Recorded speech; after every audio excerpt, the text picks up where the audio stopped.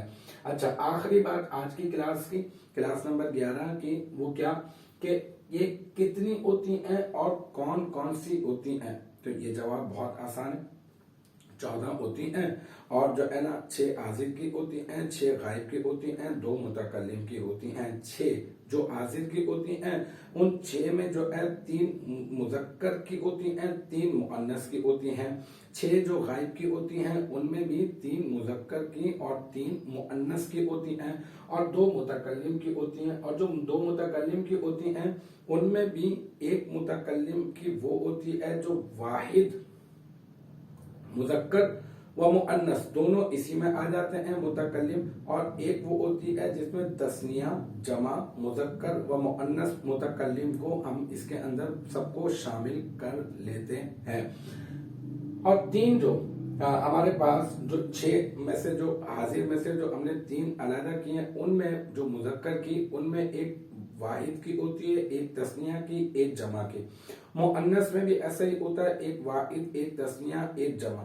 اسی طرح سے غائب میں بھی جو پہلی والی 3 ہوتی ہیں ان میں اسی طرح سے ترتیب ہوتی ہے، ایک واحد، ایک تثنیہ، ایک جمع۔ پھر جو مؤنث کی ہوتی ہیں ان میں بھی واحد، تثنیہ، جمع۔ تو اب یہ میں آپ کو بتا دیتا ہوں کون کون سی ہوتی ہیں۔ غائب سے ہی ہم لوگ اسٹارٹ کرتے ہیں اس کو، ویسے کتاب میں جو ہے وہ متکلم سے اسٹارٹ کی گئی ہے، لیکن عام طور پر ہم لوگ اس کو ایسے ہی یاد کرتے ہیں، لیکن اس کو بھی اس طرح سے جو ہے وہ تحریر کرنے کے اندر ایک لاجک ہے، ایک مسئلہ جو ہے وہ سمجھانا جو ہے وہ مقصود ہے، تو اس وجہ سے جو ہے وہاں پر اس طرح سے ذکر کی گئی ہے۔ لیکن عموماً طلباء کا یاد کرنے کا طریقہ کار یہی ہوتا ہے، تو آپ بھی اس کو یوں ہی یاد کر لیں، ایاہو، ایاہما، ایاہم۔ ایاہو واحد کے لیے ہو گئی، غائب کے لیے، ایاہما تثنیہ کے لیے، غائب کے لیے، ایاہم جمع کے لیے، غائب کے لیے، مذکر کے لیے، یہ 3 ہو گئی۔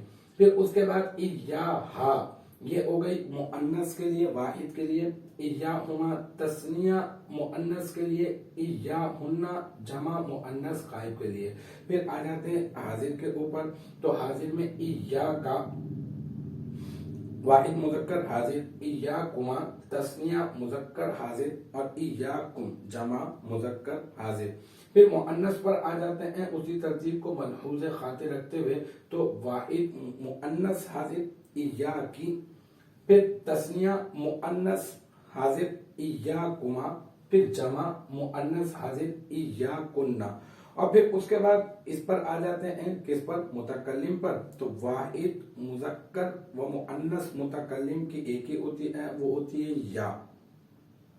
تو اس کو کیسے کریں گے؟ یا، اور تثنیہ و جمع مذکر و مؤنث متکلم کی ہوتی ہے کیا؟ نا، نون علی زبر نا، تو اس کو پڑھیں گے ایانا، ایانا۔ تو اب اس کو بہت آسانی سے یاد کر سکتے ہیں آپ، ایاہو، ایاہما، ایاہم، ایاہا، ایاہما، ایاہن، ایاکا، ایاکما، ایاکم، ایاکی، ایاکما، ایاکن، ایایا، ایانا۔ الحمدللہ یہ ہماری جو ہے وہ ضمیر منصوب منفصل پر بھی جو ایک کلاس ہے وہ بھی اپنے تکمیل کو جو ہے وہ پہنچی ہے۔ آج کی کلاس میں جو ہے وہ ہم لوگوں نے اس ضمیر کی تعریف اور اس ضمیر کے جو ہے میں نے آپ کو مثال دی، پھر اس کے استعمالات میں نے آپ کو بتایا، پھر اس کے بعد خاص بات میں نے آپ کو بتائی کہ یہ صرف ایا جو ہے وہ ضمیر ہوتی ہے، اس کے ساتھ جو ہو، اما، ام ہے وہ کیوں اس کو ملحق کیا جاتا ہے، اور پھر اس کے بعد میں نے آپ کو بتایا کتنی ہوتی ہیں، کون کون سی ہوتی ہیں، پھر مشہور و معروف مثال بھی میں نے آپ کو دی جس کے ذریعے سے آپ اس کو اپنے ذہن میں تازہ رکھ سکتے ہیں۔ تو امید ہے کہ یہاں تک کی بات جو ہے وہ آپ کی سمجھ میں آ گئی ہوگی انشاءاللہ تبارک و تعالی۔ نیکسٹ ٹائم اگلی ویڈیو اگلی کلاس کے ساتھ ملاقات ہوگی. جب تک آپ اپنا بہت خیال رکھیے گا. وآخر دعوانا ان الحمدللہ رب العالمین.